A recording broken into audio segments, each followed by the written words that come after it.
much. It's a great pleasure to be here in this conference in honor of Ilya Rips. I met Rips before I was a mathematician. He doesn't remember. I was a student. I was a student after high school in a Yeshivat Shalabim. After high school 25 years ago, and I heard about Rips's hobby on equidistant letter sequences. Huh? His research work. Okay. And I was intrigued by it, and I came to see who this person was. I naively thought that if you went to a university and you knocked on the door of a professor, then every professor is of course in his office, as we all know.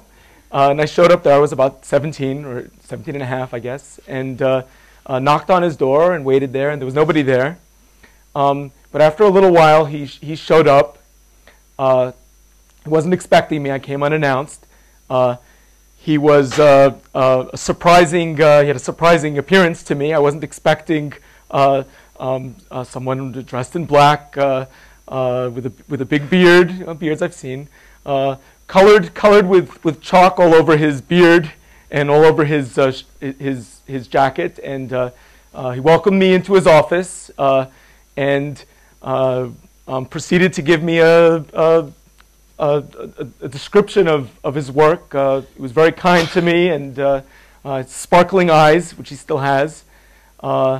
And he gave me his paper, a blue manuscript. It's a black spiral, I think, or a spiral blue manuscript. And I went away feeling feeling very lucky and very inspired. And then some years later, when I entered this field of mathematics, I realized at a certain point, that's the guy. That's the same guy. And I was amazed. And, you know, the people within the field spoke about Rips with great vision and as a magician and a miracle worker. On that note, I'll give my talk in his honor. And talking of miracles, here. Oh, there's a lot of good stuff here. Okay, so I'm going to speak about joint work with Joseph Helfer, who's a master's student with me. I've dragged him along here with me from Montreal. Where is he? There he is in the back, in the middle. So a deterministically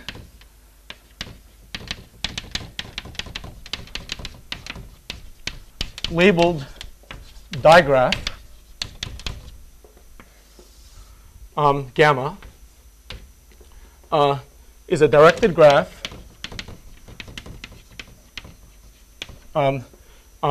whose edges are labeled by some alphabet.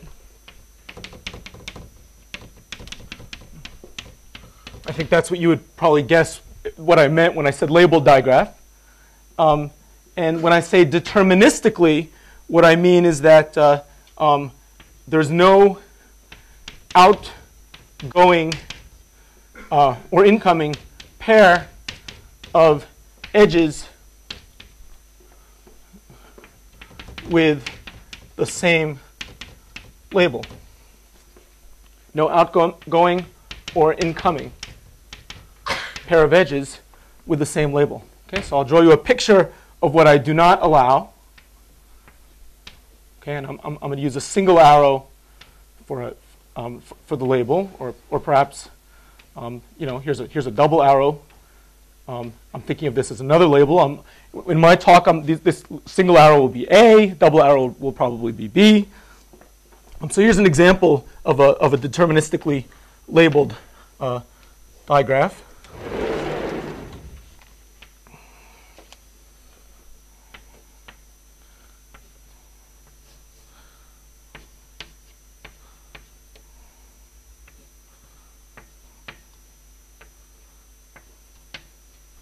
Okay, and as you can see, none of the forbidden pairs are there. Okay, so let W be a word in the generators. Those are in the alphabet of our labels. So let's just use two letters now. Are you going to tell us why it's a digraph? A digraph means a directed graph. Oh, sorry. Peter, maybe you should move. You're okay. Okay. So let W be a word. Let W be a word in the alphabet. Let's just let's assume A, whatever, maybe B, with no backtracks.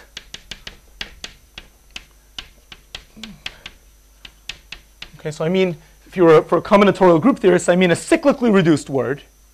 Okay, so when I say no backtracks, I mean you don't have A followed by A inverse or perhaps at the beginning and the end. There's no cancellation for the word. And assume that W is not a proper power, is simple. That is, it's not a proper power. W is not equal to v to the p for some p more than 1.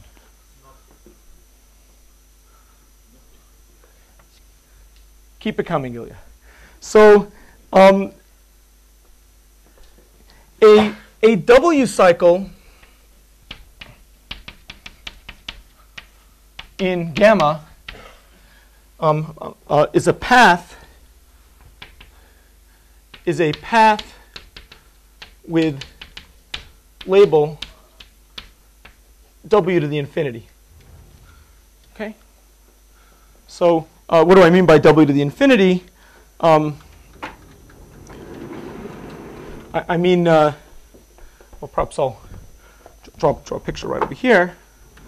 So if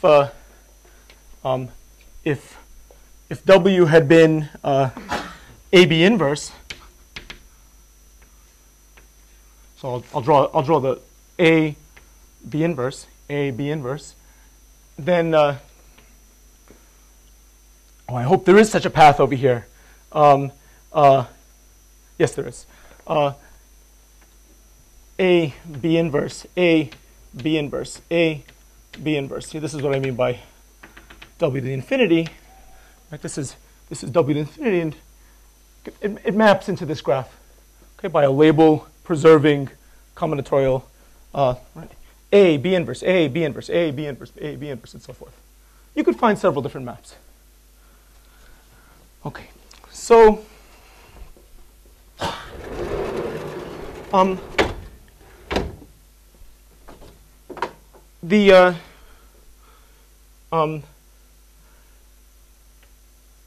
well, let me draw a graph because I'm going to give an example to try to illustrate what I'm interested in counting. So give me a moment to set it up.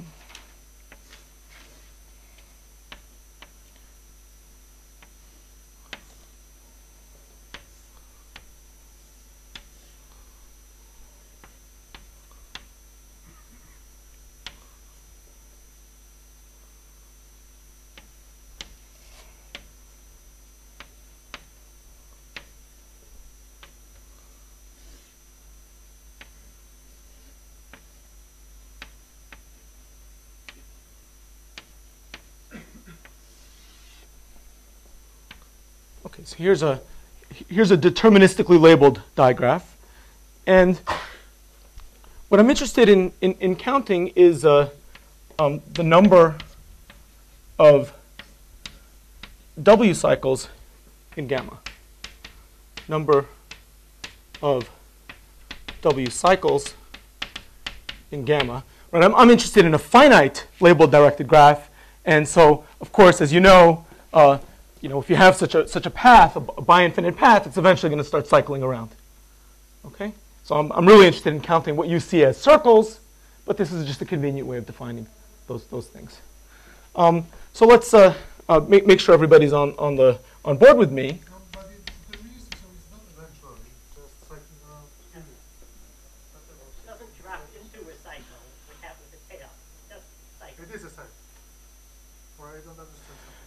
it eventually starts to cycle around. What's the problem? Eventually, in the same sense that if you start walking around the Earth, you eventually start to get into. You mean you're already there?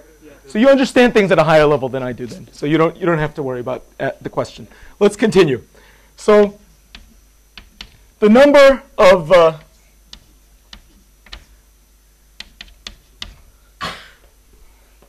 let me write out some examples. And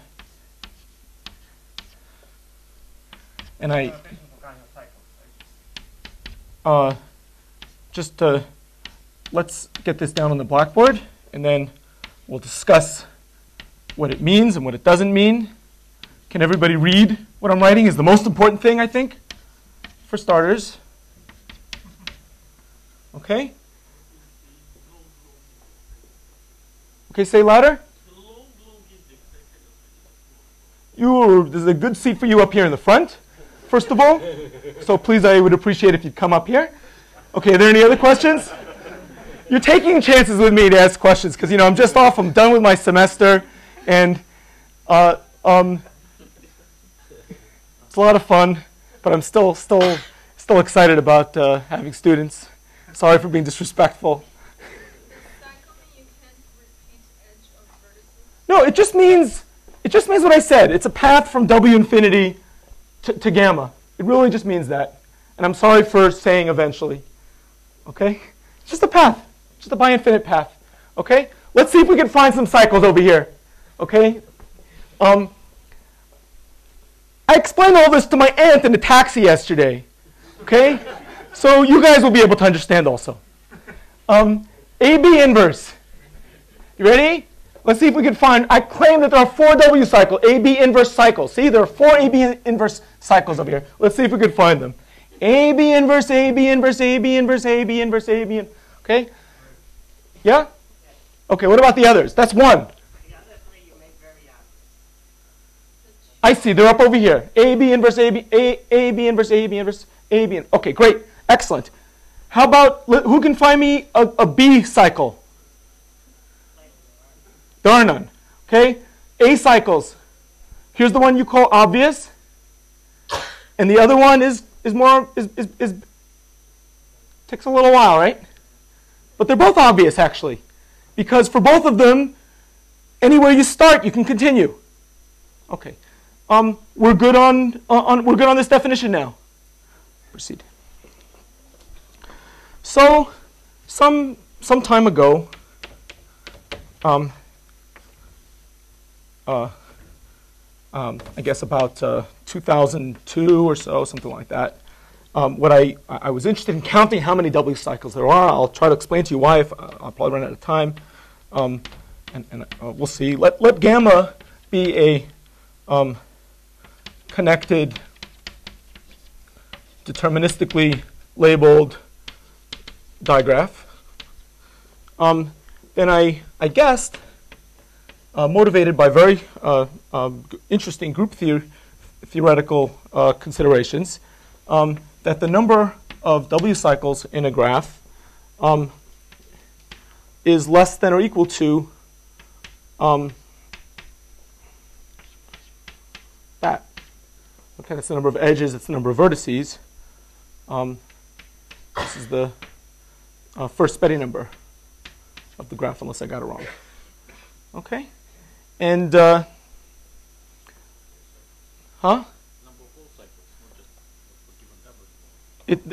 so for any W, right, that the number of W cycles, for any graph, and for any W, the number of W cycles in that graph is less than or equal to the rank of the graph. Okay? And I was tortured with this problem. It looked like a silly problem. It still does. And I wasn't able to understand that. I spent a lot of time on it. I'll notice maybe a sort of heuristic picture that explain a little bit. This is, the best you can hope for because of a picture like this. right? Clearly, if you just take a bunch of balloons labeled by W's, right, and you string them up, you see that you can get as many W cycles as the rank. Okay, so I guess that's somehow evidence, right, that it's somehow connected. I proved this in a few. I made some sort of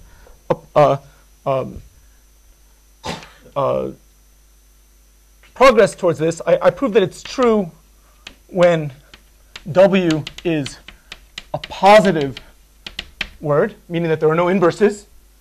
Okay, using a kind of a tower of covers. Okay, result that's not published. I proved it. I proved something sort of close to what seemed close, but really isn't very close. I proved the following statement: that the number of W cycles is less than or equal to twice the first Betti number, assuming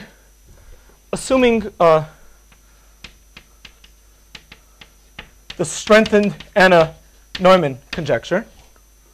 Okay, by a pretty complicated counting argument. And this summer, I have to say, I spoke about this issue here, 2009, in the combinatorics seminar, I think. By that point, I had already reached the point where I would have been happy for anybody to come and figure this out for me. I was already past the point where I wanted to prove it on my own. I just wanted to know how it worked. But this past summer, Joseph Helfer and myself, and independently Lars Lauder and Henry Wilton,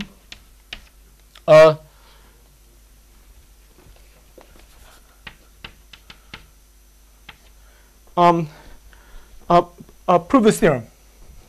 So now we know that the number, I'll just write it again, the number of W cycles is less than or equal to the first Betti number. Okay, our proofs are different. They hinge on the same surprising property. It turned out not to be a problem, or not that we know of yet, not really to be a combinatorial problem, but a combinatorial problem that has a kind of teasing influence of properties of groups. Okay, I'd like to see. I would encourage you, actually. I'd encourage everybody here who has friends that are combinatorialists to tell them about this problem, and hopefully someone will have insight and explain it in a different way from what the sort of method that we're using. So, and I also encourage you to go and take a look at Lauder and Wilton's paper. It's a beautiful paper. It's a gem, and very simple and very imaginative. Okay, so let's now try to give some. I'm going to try to give a sketch of how this goes. Maybe I'll say just a little more first, though. Because something slightly stronger that you're probably wondering about is true. A base cycle is it's a based W cycle. So it's a map from W infinity to gamma with a base point. So instead of trying to give a very rigorous definition, let me just draw you a heuristic picture. And we're choosing a base point over here, so we will count different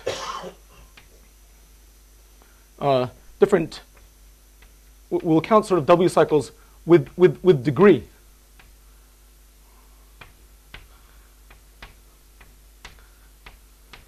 And I know that a lot of you were probably looking at those other counts, and you knew that well, this should there's really 4 W cycles over here. Or this has degree 4, this has degree 3, this has degree 1, and so we would define the number of W cycles, with the number of base W cycles. So there's no bar over there.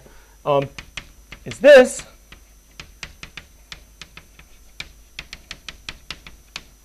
And so for this example over here,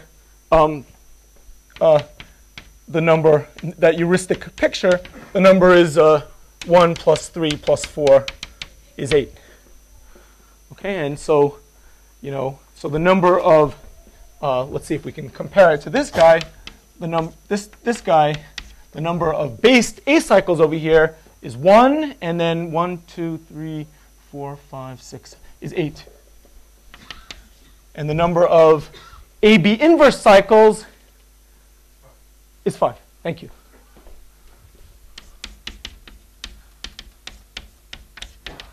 Okay, so I think this is pretty intuitive, and so I'm not going to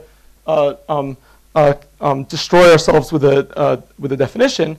So the thing that we actually proved, as was expected, this is kind of what I was proving in these cases as well, is that something a little bit stronger. Assume no edge lies in exactly one W cycle, meaning it's only traversed by one. It's only traversed by one W cycle. So assume that each edge is getting traversed in 2 different ways by W cycles, 2 or more. Then actually the number of based W cycles is less than the first Bethe number of gamma. Okay, so this is what we actually, the 4 of us did. So, yeah. Okay, so, I really mean this, less than. Okay, so it's not such a big deal. If it had been less than or equal to, you should be happy also for that. Okay, so let me just connect this up to the group theory very scantily. Where did this question come from? Yes. Okay. A group G is coherent if each finitely generated subgroup is finitely presented. Well, if gamma is a tree, then there are no W cycles. So it can't be less. Zero is not less than 0. I guess his gamma is not a 3. Wait, let's fix it. Assume each edge lies in 2 or more W. Here, less than or equal to 1.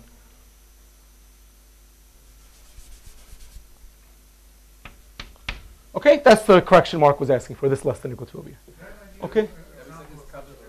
I'm sorry? Then I require an example of such a thing. If you say exactly 1, then the tree is okay. It's not true then that every edge, the hypothesis is If you say a tree, then there's an edge that lies in 0 W cycles.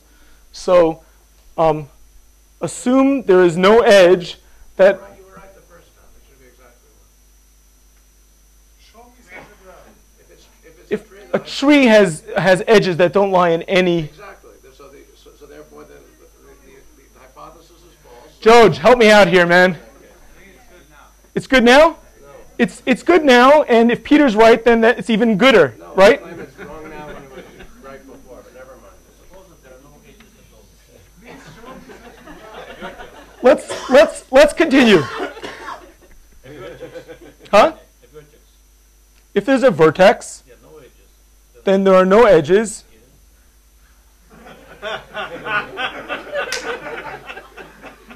So anything that we say about edges is true if it's just a vertex, right? But your formula false. The formula is false. The Z is The 0 is not less than Just say less than or equal.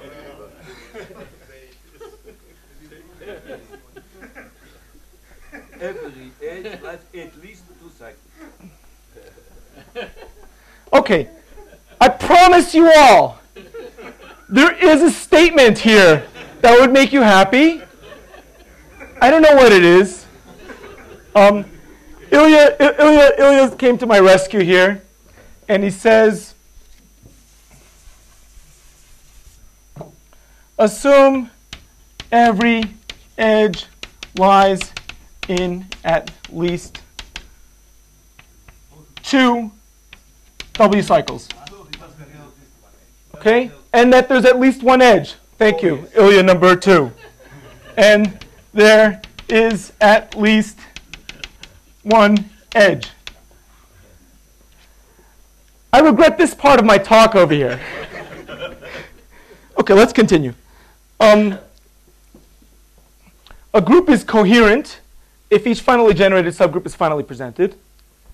And there's a conjecture of Baumslag from about 1970 or so. Every one relator group is coherent. And the motivation for this problem is, I believe that this W cycle, statement, theorem, conjecture, is a step, sort of the first of 2 steps in proving Baumslag's conjecture. Okay? The second step I thought I had proven 10 years ago, 12 years ago. Mladen Bestvina found a bug in my proof. He's very pleased with himself. And I'm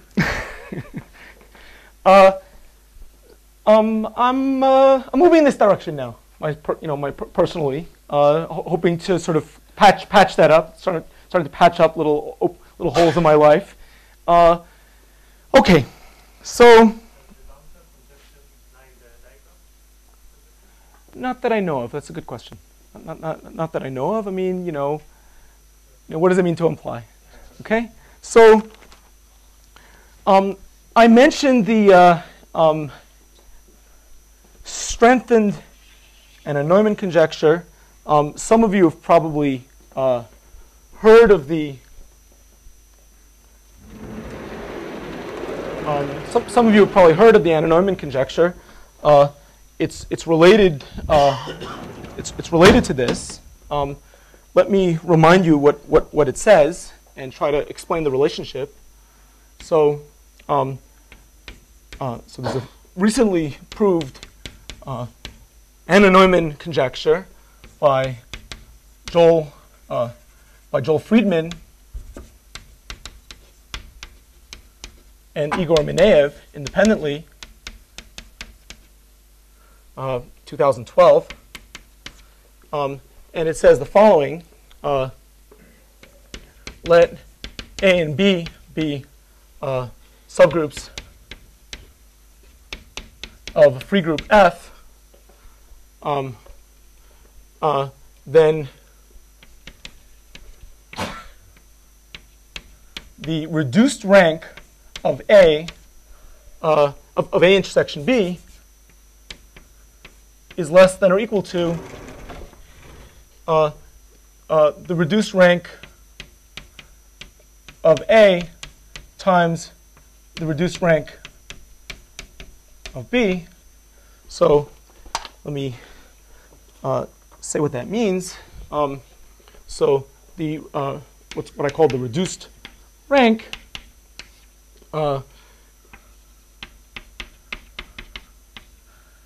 is equal to Mark Sapir sort of suggested it in his talk. It's equal to the maximum of 0 and the rank minus 1. Okay. So this sort of Hanna Neumann conjecture was a 50-year-old problem in combinatorial group theory. And it was, and it was a sort of triumphant achievement. These guys separately proved it. Mineyev using a proof that involved L2 Betty numbers and orderability, and it was simplified by Dix, and if this simplification is the we're going to build upon that simplification to get this.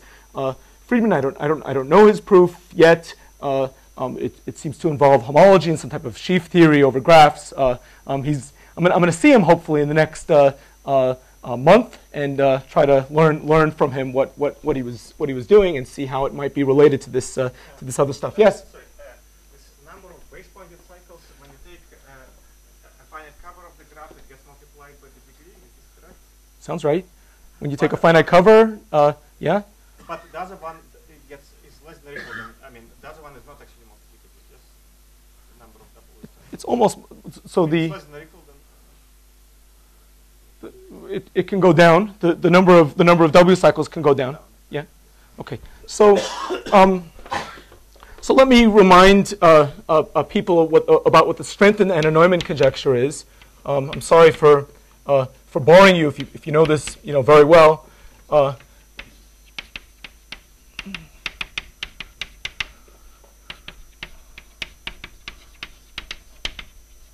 So you have two labeled digraphs, deterministically labeled digraphs, and you form their fiber product.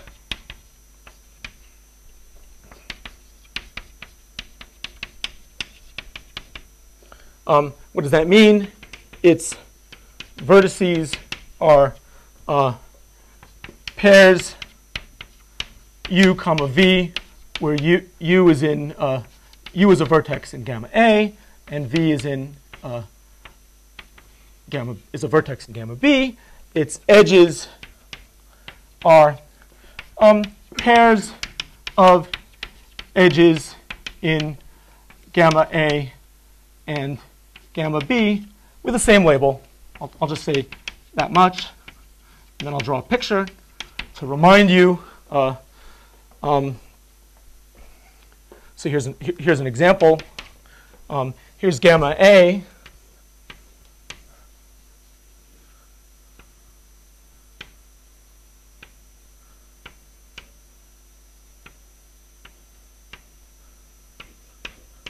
And here's gamma B at the bottom.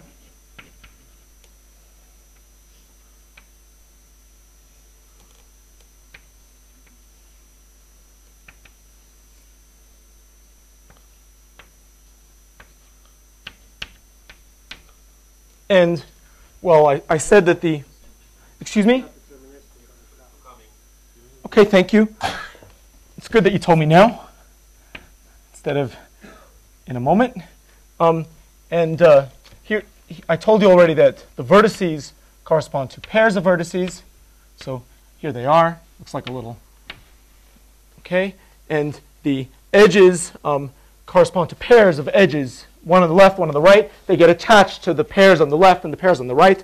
I'll just draw it very quickly so you can ponder it if you've never seen this before. Otherwise, it's your old antagonist, possibly if you've thought about this problem before.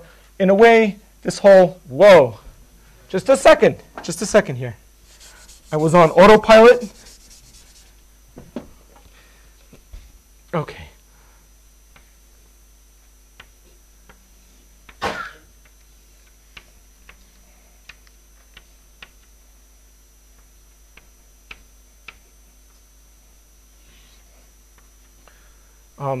Here's my B and a B, so I have one like that. And this B and that B, so I have one like that. And this B and the up B, so I've got a B like that. And this B and the up B, so I got a B like that. Okay, so this is what you might recognize. This idea, it's a very familiar idea to many people. And of course, Friedman and Meneev proved the strengthened Hanna Neumann conjecture, as it was termed by Walter Neumann. It says that the sum of the reduced ranks of the components, K, of the fiber product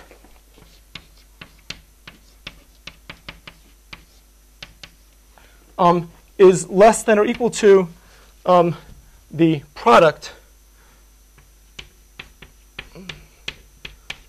of the reduced ranks of gamma A and gamma b. Okay, so I'm using the reduced rank for a graph to be the same thing as, the maximum of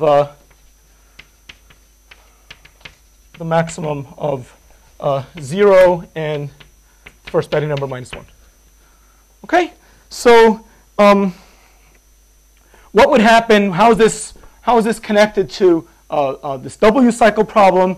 Well, if you had taken your graph gamma and your W cycle W, and you took their fiber product, then their fiber product would consist of, right? So this is a picture of W, and this is gamma over here. So maybe I'll just write gamma.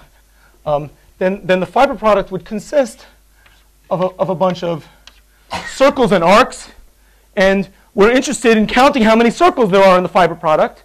Unfortunately, what happens?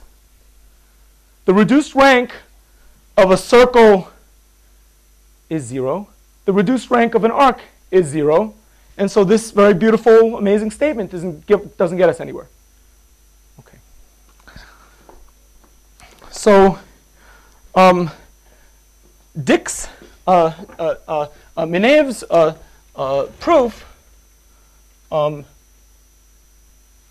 Menev's proof boiled down to a property about free groups. Yes? Someone ask me something, or was it just the eraser hitting my face? Huh?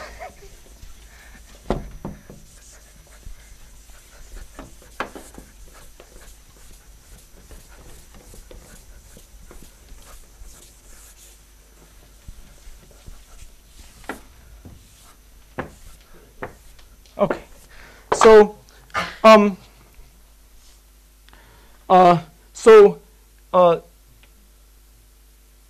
Menev's proof, as sort of abstracted and simplified very much by Warren Dixie, came along, and to put everybody, all of us in our place, many people have thought about this problem, and unsuccessfully, he cut it down to 1 page, stretched his margins a little bit, but he cut it down to 1 page, 2 pages if you count all of the background, to just show us how easy this was after all, taking Menev's argument and sort of cutting away all the stuff and getting the essence of it out.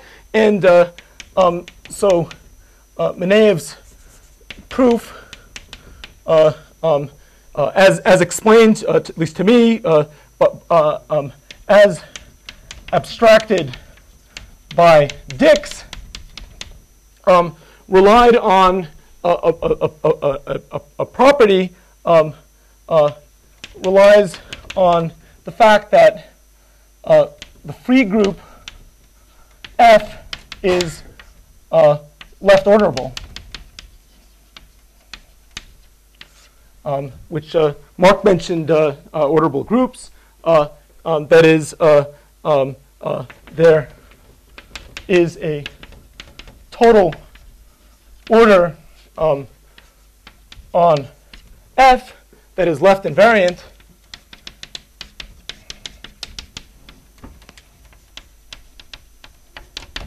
so for all F, A, B, A less than B implies that F, A is less than FB. Okay, so this is a strange property about free groups that's sort of highly true. There's uncountably many reasons why it's true. It's sort of still a strange property. And there's an area sort of I claim is neither combinatorial group theory nor geometric group theory. People study orderable groups, and it has its every once in a while is very, very important for us. And oddly enough, it impacts this problem because it informs the counting process that is necessary here. So while we're on the topic, I should say that when W is simple, meaning it's not a proper power, we have some things that we better mention. There's a theorem of Brodsky, from, I think about 81, which says that G is locally indicable, meaning every non-trivial finally generated subgroup has an infinite cyclic quotient, and hence G is left orderable since there's what's called the Burns-Hale theorem, 72, that let's just say locally indicable implies left orderable. The theorem's a little more general than that.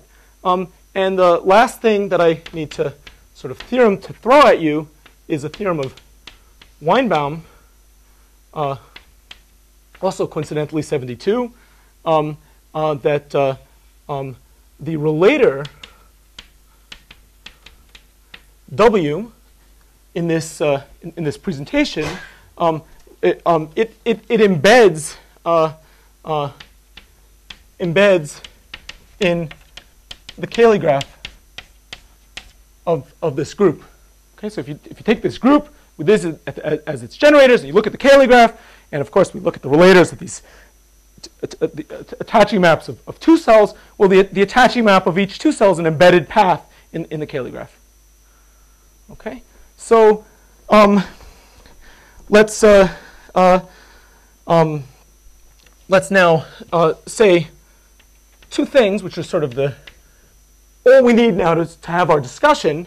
Number one, there is a left invariant order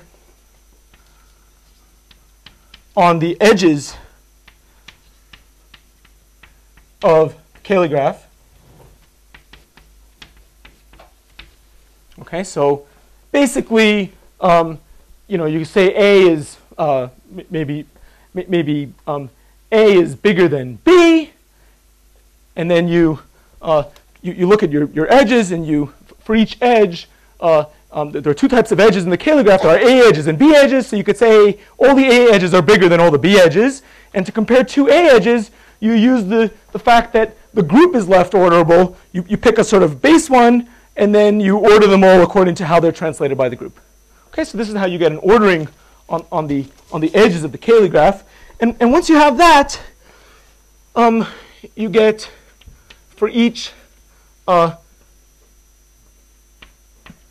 W cycle in the Cayley graph of G, it has a maximal, its maximal edge is called its widge. Okay.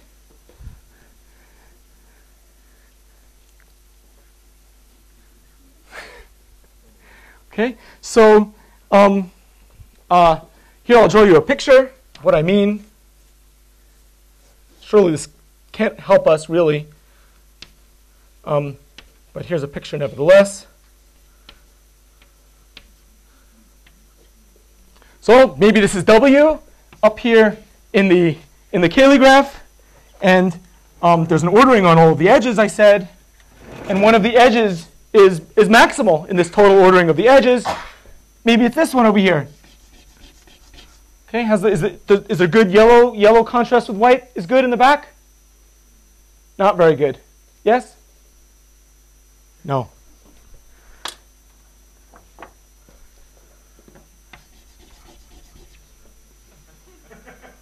Okay, so that's the widge. So let's now go to the strategy of the proof. Okay.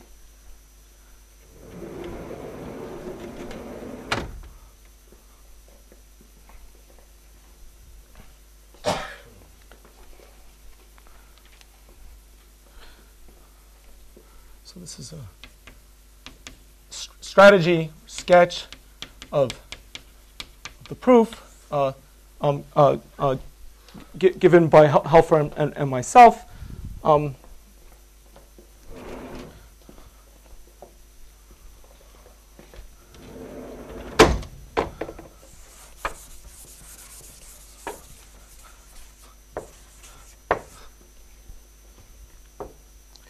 So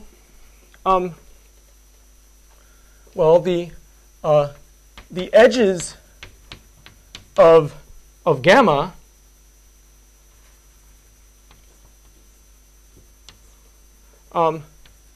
has a subset of widges of W cycles of gamma. Okay, so we already know which edge is the highest edge in a W cycle.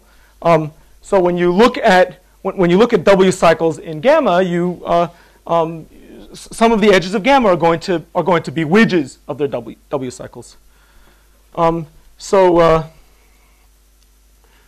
Something, maybe I'll just draw a little picture first. You have an idea of what I mean, at least heuristically. Something like. You told us what are widgets in Cayley graph. What are widgets in gamma? Well, I told you what they were in the Cayley graph, and then what I told you was that for any W cycle, right? There's a particular edge in that W cycle where this maximum was achieved, right? Of course, for different W cycles, right? Since the group is acting, it's the same orange edge. So you have a W cycle, you're using it to add a 2-cell and get something that's a one-related group, and then you're looking at the. Okay. So thank you, Peter. So I didn't say that I'm going to be using the one-related group that has. I'm studying W cycles. I'm going to use it. I'm going to use the one-related group where the relator is W in order to study the W cycles in gamma. Okay. That one-related group has certain properties, which, never mind, let me choose a particular special edge in that W cycle, which we're calling a widge. Why widge?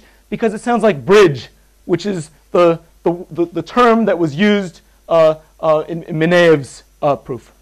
Okay? Now, It's still missing. Where's the connection between Cayley graphs and an arbitrary? Your gamma is some arbitrary graph. Gamma is a graph. So how did we go from the Cayley graph to gamma? Well, we're interested not just in the graph, but also in a particular word, W. Right? That word corresponds to, right, using the letters of our alphabet set, that word corresponds to a particular group. That group has a Cayley graph relative to those generators. Okay? That Cayley graph has an ordering on its edges.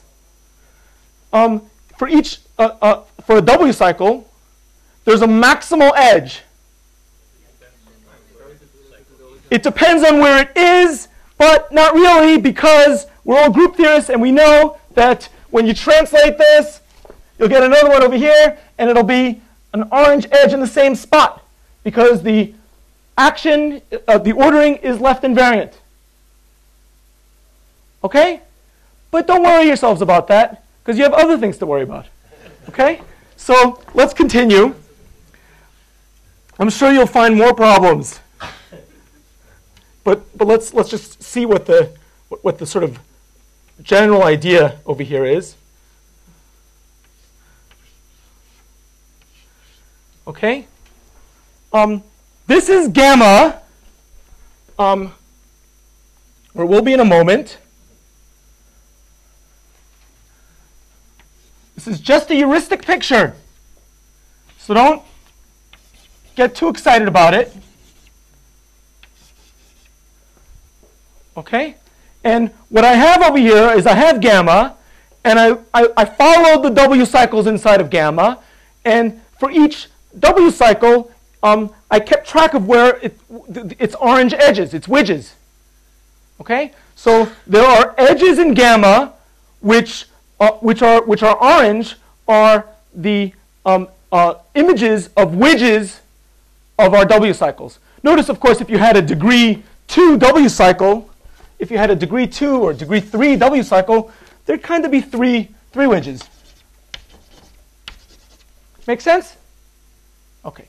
So in this way, you're going to get a decomposition of this graph, right? You have these widges, right? Bridges, and their complementary components, when you remove these open edges, are called aisles. And we're going to use that to make our estimate. So let me just make one quick remark. I said this already. Note that a degree D W cycle, so this is a degree 3 one, contributes D widges to gamma. And note that each edge is a widge of at most one W cycle. Why is that? Right? Well, if you had an edge which was a widge of 2 different W cycles, you kind of where do they separate from each other? They can't because it's a deterministically labeled graph. Okay. Okay. So so I guess over here from this second comment, we can immediately point out that I'll just say it right over here. So the number of W cycles in gamma is less than or equal to the number of widges.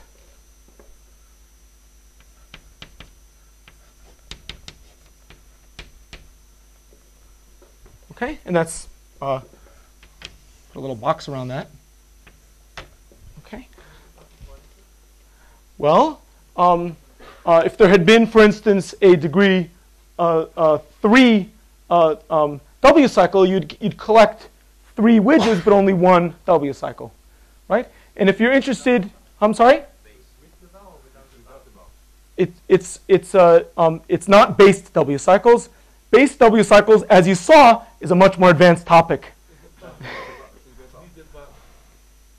Thank you. That's what he's doing. He's correcting me. Thank you. Okay.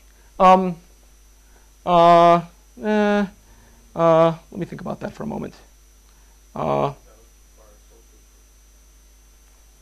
So it's true both ways. Okay? And what I was checking was what I was doing in the rest of my discussion, and I'm doing this one. I'm focusing on this one, which means that there'll probably be something sloppy and wrong about it that you guys will all attack me on. Okay? Everything is true that I've said, just like Mark Fain's talk. I'm trying to offend you. You're lying. I'm just asking whether you're lying. Whether I'm with you or not. I honestly don't know. So I think that you're with me. Let's continue.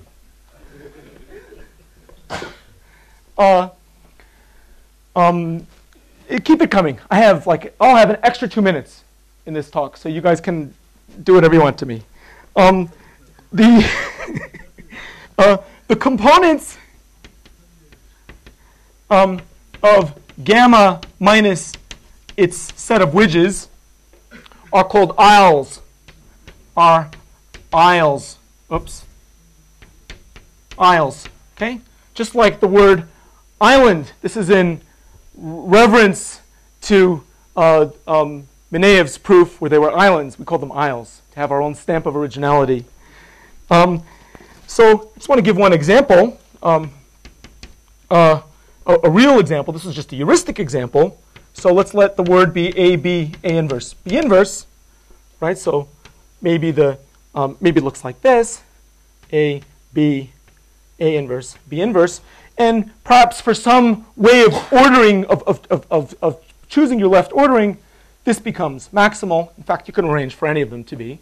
And perhaps gamma is this graph over here. Let me put it over here.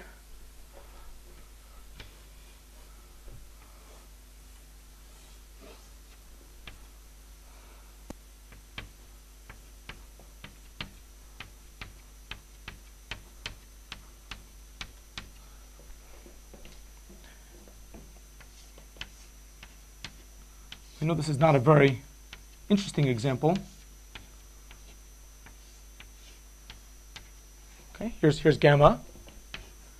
And there's an... I'm watching the clock the whole time. Okay? And there's a... Here are the widges, as you can check.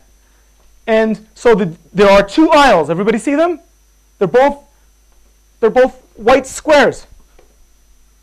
Okay? Okay. So now the main lemma.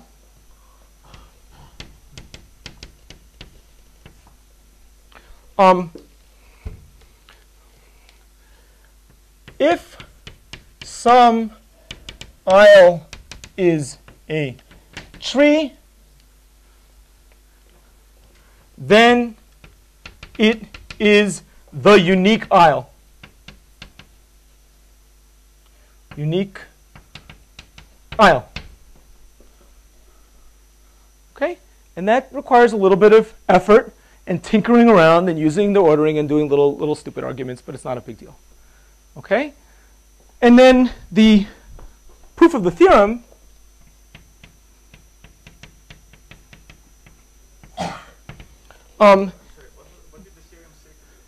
the theorem says that the number of W cycles is less than or equal to the first Betti number. Okay.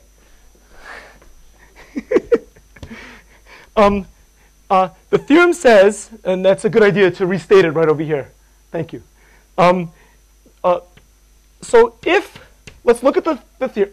Let's look at gamma. Look at its cycle. Look at its decomposition into widges and aisles, and then if there exists a tree aisle,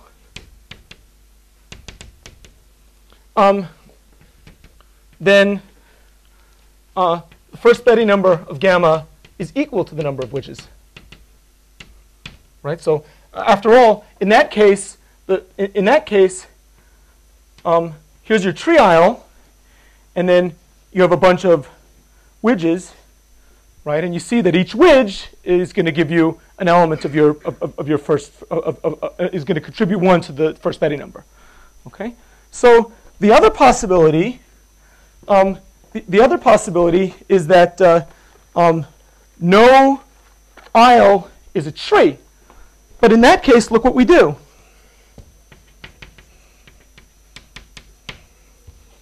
The first Betti number of gamma, minus 1, equals minus the Euler characteristic of gamma, right, is equal to, right, we're going to use this decomposition into widges and aisles. We'll break it up into counting the Euler, minus the Euler characteristics of the aisles plus the widges. It's equal to the sum, where I varies over the aisles, of minus the Euler characteristic of those aisles plus the number of widges, which is greater than or equal to the number of